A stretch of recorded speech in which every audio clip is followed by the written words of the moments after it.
dito enjoyable. Konting aral lang, konting bulakbol.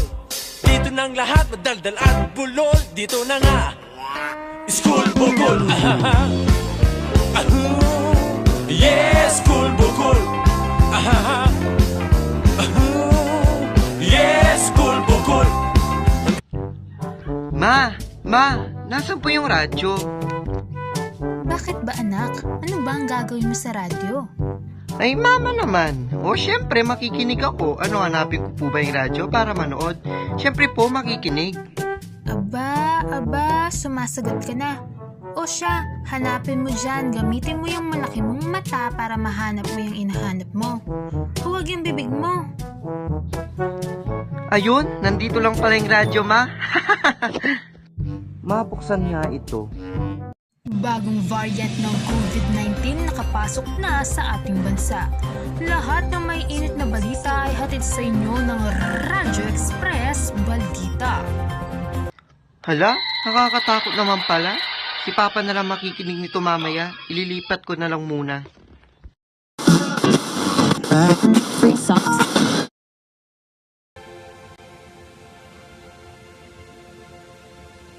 Saan nagsimulang magbago ang lahat?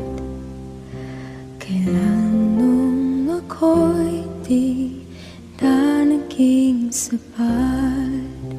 Ba't di mo sinabi nung una pa lang ako ang kailangan,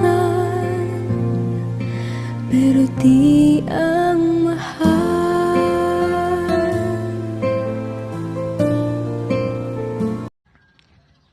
Ano ba yan? Ang lungkot naman nito. Ayoko to. Malipat nga ulit. Free socks. Nakikinig kayo ngayon sa TANGABB Energy FM. Narito na ang drama-rama sa hapon presents isang dosenang klase ng high school students ni Miss Tapia.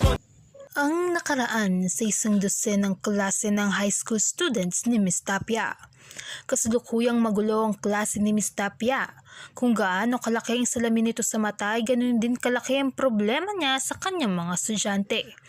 Bilang isang guro, paano niya kaya ito masusolusyonan?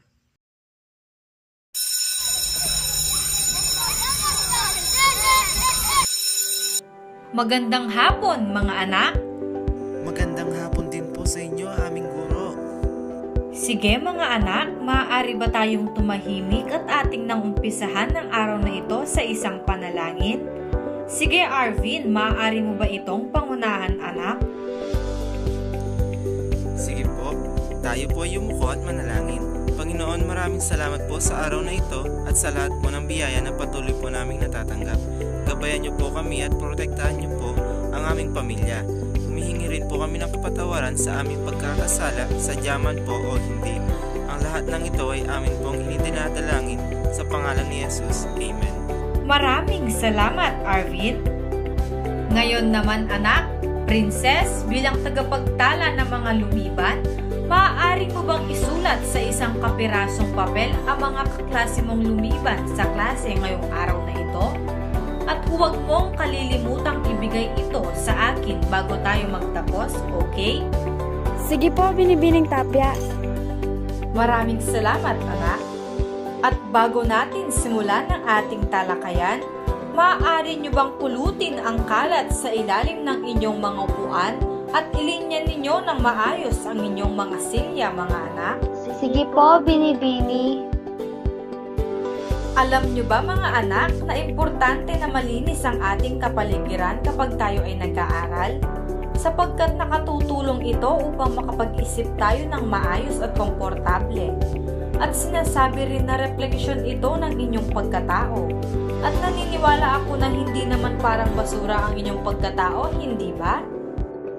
Opo. Kung ganon, inaasahan ko na sa susunod na pumasok ako sa inyong silid ay maayos ang itsura nito, okay? Sisiguraduhin po namin maayos at malinis ito, aming guro.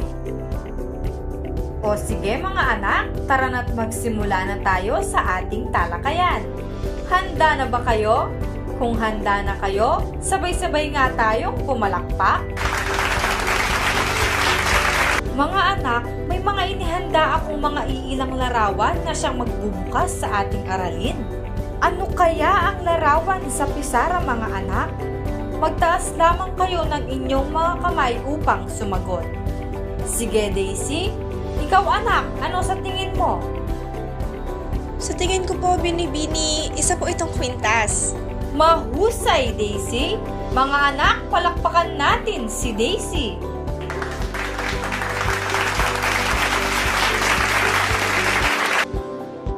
Ay, sige, Bernadette, ano iyon? Paumanhin po, Binibini. Maaari po ba akong pumunta sa palikuran? Sige anak, maaari, ngunit bilisan mo lamang dahil baka mahuli ka sa ating talakayan, ha? Opo. Sige, sa sunod na larawan naman tayo, mga anak. Binibini! Binibini! Ako po! Dave, anak, hindi ba't ang sabi ko'y magtataas lamang ng kamay ang nais sumagot upang magkaintindihan tayo ng maayos? Ay, paumanhin po, Binibini. Ayos lang, anak. Ngunit inaasahan ko na sa susunod ay hindi na ito mauulit, ha? Sige, anak, sumagot ka na. Ayos lamang iyon. Ang pangaral na iyon, mga anak, ay hindi lamang para kay Dave, kung hindi para sa inyong lahat, okay? Opo. Binibini, ang nasa larawan ko ay isang babae na tila ba namumblema? Magaling, Dave. Tama ang iyong naging pagsuri sa larawan. Sa tingin nyo, mga anak, ano kaya ang kaugnayan nito sa ating aralin? Sige, Jose Ray, maaari mo bang sagutin ang aking katanungan, anak? Guro, nahihiya po akong sumagot. Sige anak, huwag kang matakot, huwag kang mahiya, kaya mo yan. Sige, mukhang kailangan ni Jose Ray ng tulong. Sino kaya ang maaaring tumulong sa kanya? Sige Roma, maaari mo bang tulungan si Jose Ray? Ang kwintas at ang babae sa larawan ay may kaugnayan sa ating talakayan sapagkat ang kwentong tatalakayin po natin ay patungkol sa kwintas na naiwala ni Matilda. Magaling, Roma! Salamat anak sa napakakongkreto mong kasagutan. Ngayon naman, sige Bernadette, ano muli iyon? Binibini, maaari po bang pumuntang muli sa palikuran? Paumanhin anak, ngunit hindi ba't pinagbigyan na kita kanina? Ayos ka lang ba? Opo. O sige class, bago natin ipagpatuloy ang naudlot nating talakayan, bibigyan ko muna kayo ng 3 minuto para gawin ang mga bagay na dapat ninyong gawin. Uminom ng tubig o pumunta ng palikuran nang sa ganoon na hindi tayo naiistorbo sa ating talakayan. Ayos ba iyon, mga anak? Opo. O, ayos na ba ang lahat? Maaari na ba nating ipagpatuloy ang ating talakayan? Mga anak, para sa inyong pangkatang gawain, ngayong araw na may kinalaman sa akda na ating tinalakay, ay hahatiin natin ang klase sa 4 na grupo. At ang bawat grupo ay mayroong kinatawan na mamumuno. At ang kinatawan ang siya magpapanatili ng katahimikan at kaisahan. Ang pangkatang gawain na gagawin natin ngayong araw ay tinatawag na Quiz B. Sa isang piraso ng papel ninyo, ilalagay ang inyong kasagutan. Mayroon lamang kayong 5 segundo para sumagot. At pagkatapos ay itataas ng isa sa inyong kagrupo ang inyong naging kasagutan. Naiintindihan ba?